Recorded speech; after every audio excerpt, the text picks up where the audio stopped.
All right, mates. Let's have a chinwag about looking at the bright side of life, yeah? You know, like when your football team loses, but you remember there's always next week and a cheeky takeaway to enjoy.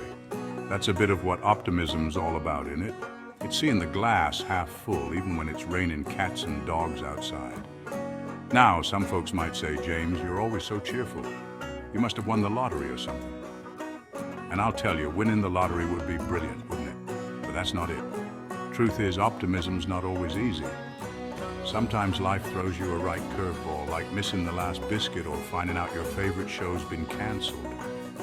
But here's the thing. Optimism's not about pretending everything's peachy all the time. It's about choosing to focus on the good stuff, even when things are tough. It's like finding a fiver in your old trousers, a little boost to brighten your day. So put on your best smile, grab yourself a cuppa, and let's dive into this whole learned optimism lark, shall we? Now, learned optimism might sound a bit posh, like something you'd study at university. But don't worry, it's not all that complicated, mate. See, it's like training a dog, but instead of teaching them to fetch, we're training our brains to be more positive.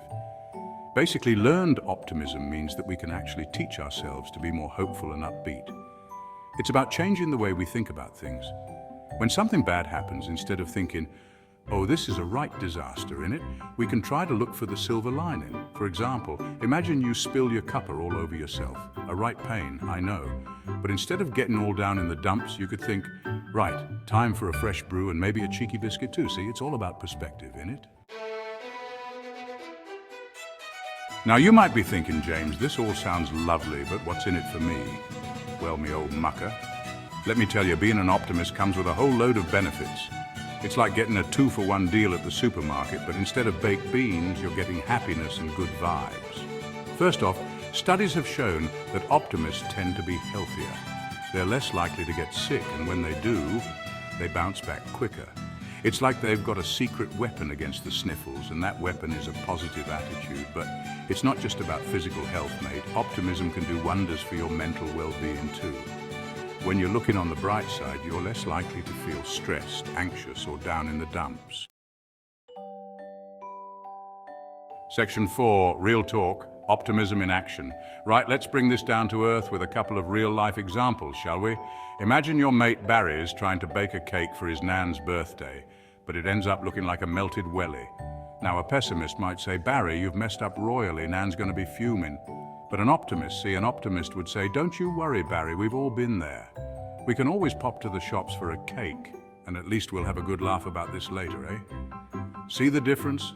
It's about looking for the good, even when it's buried under a collapsed cake. And another thing, remember that time I accidentally called Elton John Bernie on live television?